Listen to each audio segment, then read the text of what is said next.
Lettre de l'École nationale numéro 27, 4e année.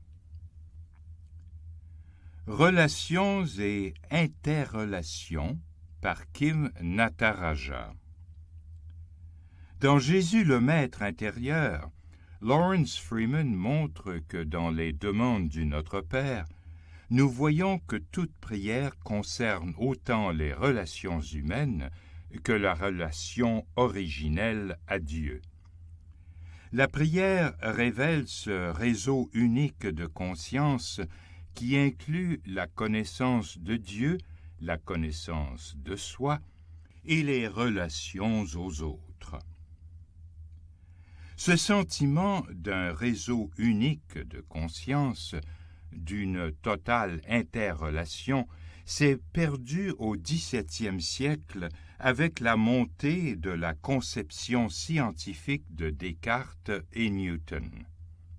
Descartes était un mathématicien qui pensait que les règles mathématiques gouvernaient toute la création. Elles formaient la structure de toute chose, pas seulement de l'univers, mais aussi de notre corps.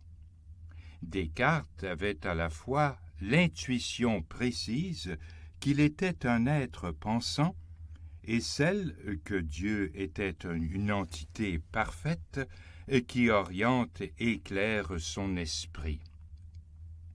Par conséquent, ses idées et les lois mathématiques étaient divinement inspirées.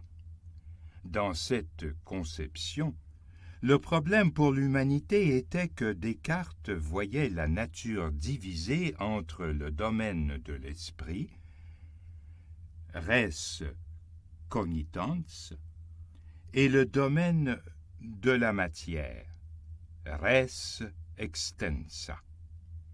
Il considérait que l'esprit humain était totalement séparé de notre corps, du reste de l'humanité et de la création, mais pas de Dieu. La seule chose dont nous pouvions être sûrs était notre capacité à penser, notre seule preuve réelle d'existence, cogito ergo sum, je pense donc je suis, reliant fortement l'existence à la pensée. En fait, nous sommes à ses yeux des observateurs isolés du reste de l'univers visible, ce qui provoque en nous un sentiment de séparation totale et de vide de sens.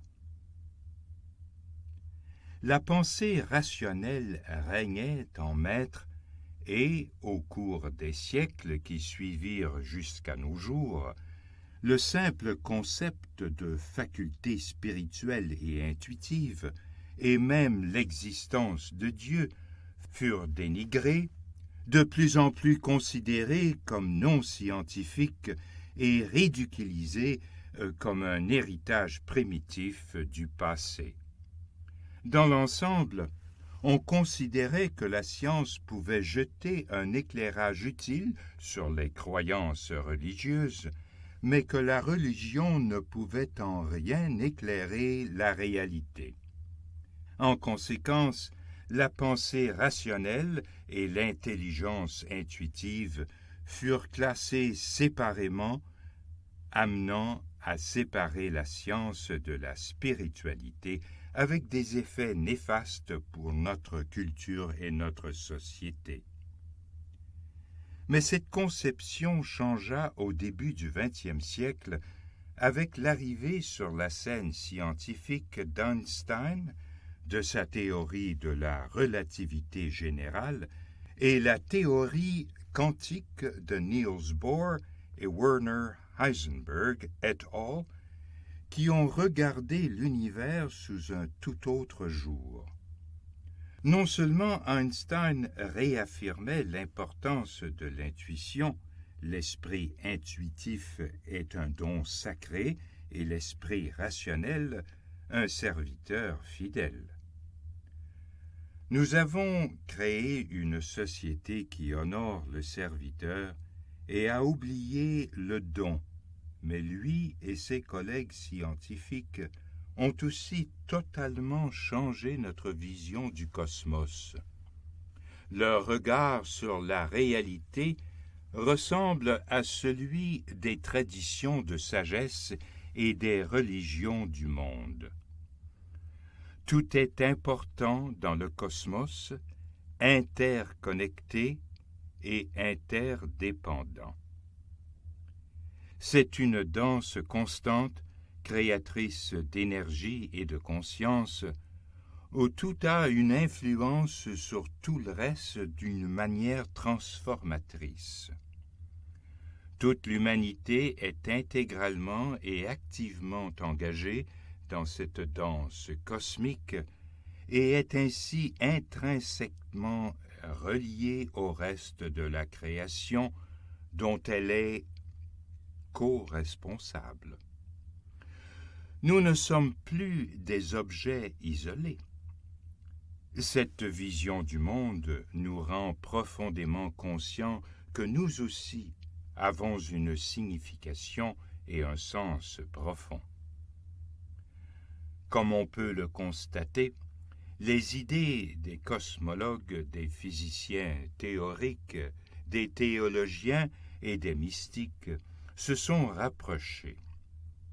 Les scientifiques parlent de 4 domaines qui sous-tendent tout ce qui se produit dans l'univers et ils postulent qu'avant toute existence, avant le Big Bang, avant la création de notre univers, ces 4 domaines sont sortis d'un champ appelé aujourd'hui champ d'inflation. Un immense océan sous-jacent d'énergie, vide d'objets, mais plein de potentiel créatif.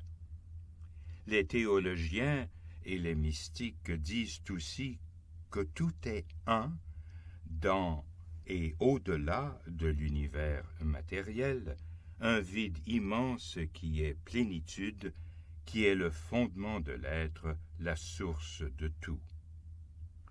D'une manière théorique, mentale, les scientifiques et les cosmologues recherchent l'unité du tout en partant des faits connus et des observations de la recherche des penseurs et des scientifiques précédents, puis en s'appuyant sur les connaissances antérieures ou en les réfutant. Les théologiens et les mystiques utilisent l'écriture, l'exégèse, la réflexion priante pour comprendre leur foi en l'unité de la réalité divine, mais ils vérifient ensuite ces croyances dans l'expérience personnelle et intuitive de la prière et de la méditation. Les deux utilisent différents langages et méthodes pour arriver peut-être à la même réalité ultime, différentes facettes du même diamant.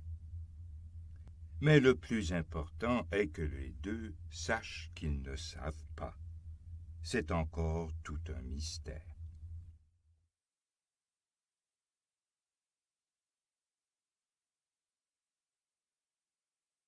La lettre internationale, la lettre de l'école internationale numéro 27, deuxième paragraphe, avant-dernière phrase. La seule chose dont nous pouvions être sûrs était notre capacité à penser, notre seule preuve réelle d'existence, cogito ergo sum, je pense donc je suis, reliant fortement l'existence à la pensée.